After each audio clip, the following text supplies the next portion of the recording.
Games today look better than ever. Budgets are bigger, trailers are flashier, but somehow, the magic's fading. Why is it that the games blowing my mind lately aren't the ones with $200 million budgets, but the ones made by 20-person teams with nothing to lose? This is an idea that's been floating around in my brain for quite a while now. But 2025, a revolutionary year for gaming, has really started to solidify it for me. Are AAA games dead and are indie studios taking over? Don't get me wrong, there have still been a ton of AAA bangers in recent years, like Elden Ring, which is a near-perfect Souls game, EA College Football 25, which was an incredible return to form for a game series that was previously dead for 10 years, or Marvel Rivals, which has completely pimp-slapped Overwatch into obscurity and is now the hit premier hero team-based PvP shooter. But the bangers feel few and far between. Most new AAA games nowadays feel pretty mid at best, or they're just a straight-up flop.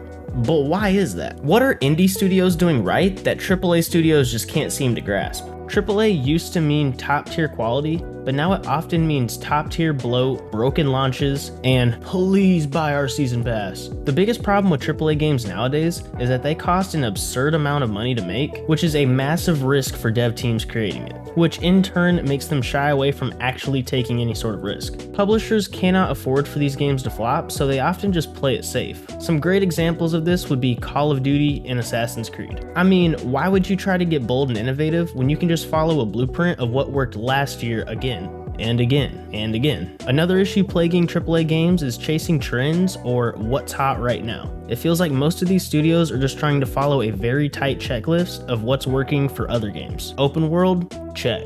Skill trees? Check. Battle pass?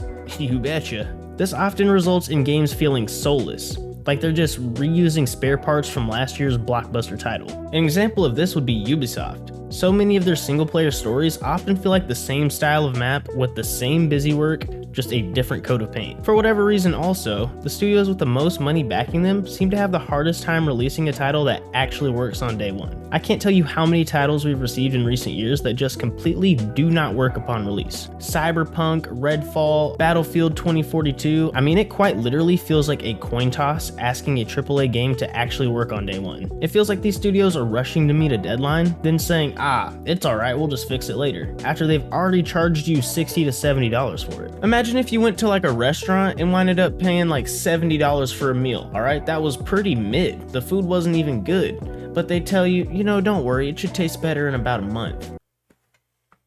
What are we even talking about here? Another extremely common occurrence in AAA games is an overload of in-game monetization, sometimes even after already charging you $60 to $70. Now yes, some games drop as a free-to-play experience that they make money off of in-game purchases like DLC, battle passes, or skins, but nowadays it's starting to feel like these things are less optional and more so required in order to get the most out of your play experience. Battle passes are easily the biggest culprit in this category. Ever since the success of Fortnite, every single live service game you can think of has its own form of battle pass that offers premium exclusive skins, some sort of in-game currency for their respective game, and in some cases, XP boosts, which is about as pay to win as you can get. Some of these in-game purchases also often create a sense of FOMO, or fear of missing out, which almost psychologically forces people into buying things even if they don't really need it. I won't lie, I've definitely been guilty of this myself. I mean, I'll see a cool skin in a shop and think to myself, if I don't get this right now, it might be gone forever, and this is my only chance to look this cool in whatever game that may be. Or if the base game is getting a little stale and all your friends start to hop on the DLC train, it almost feels like you have to buy whatever DLC to help your experience feel fresh and new. All of these problems have been plaguing AAA games for years now, and it almost feels like something that just keeps getting worse and worse. But if there's one thing a problem is good at, it's creating unknown solutions, which is where indie and AA studios come in. It feels like these smaller teams with less money have a tighter vision and more creative freedom. While big studios are throwing millions at cinematic explosions, small devs are crafting actual experiences and in many cases doing it way better. I am somebody who plays a fair bit of video games, and it really feels like nowadays, the games that I enjoy the most are from some of these smaller dev studios. Just in 2025 alone, here on the channel, we've already covered some incredible bangers such as Split Fiction, First Berserker Kazan, and Clair Obscur Expedition 33, which were all created by smaller teams with half the budget of most AAA studios. And these games have been absolutely brilliant. I could see all three of these being nominated for Game of the Year 2025, and I wouldn't have a single problem with any of them winning, because they're all exceptional titles that push the boundaries in gameplay, story, visuals, and sound. The biggest standout for games like these are that it feels like they were created by a team that actually care and enjoy playing the kind of game they're creating. They're not just trying to meet a quota or impress a committee, they're made by gamers for gamers. All these games also show a willingness to take risks with innovation in mechanics, art, and overall tone. There also isn't a feeling of bloated filler.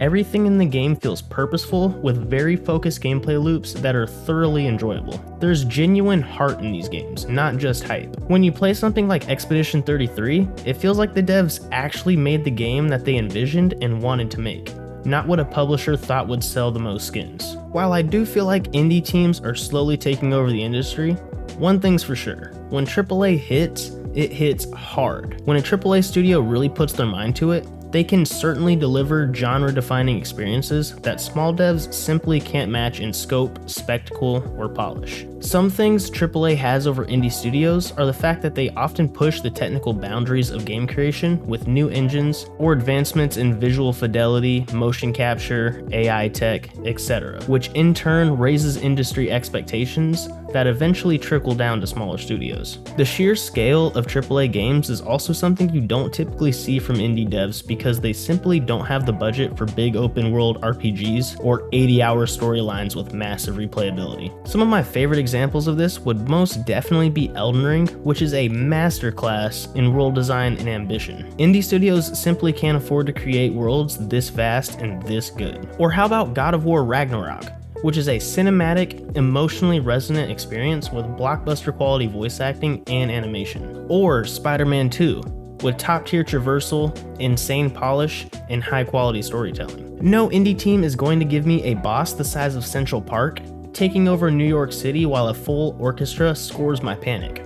That's real AAA magic right there. I truly feel like there's good and bad that each respective dev team can learn from each other. Maybe this video isn't about indie versus AAA, but really it's about who's actually going to respect our time, money, and love for games. All of this isn't to say, oh, AAA gaming is dead and I hate it. The massive blockbusters, they still matter. They still blow our minds when they get it right, and we still have some monsters yet to come this year like Doom the Dark Ages or Borderlands 4. I have extremely high hopes for these games, and I really think they're going to blow expectations out of the water.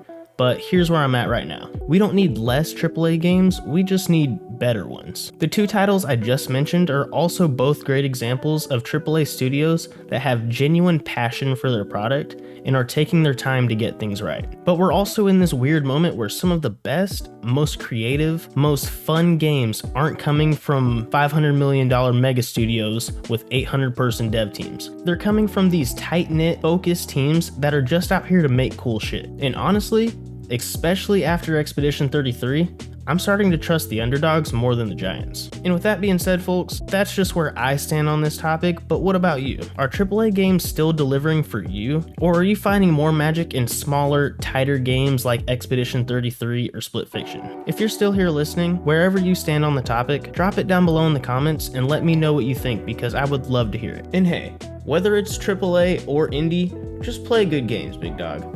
You deserve it. But I think that's gonna about do it here for me, folks.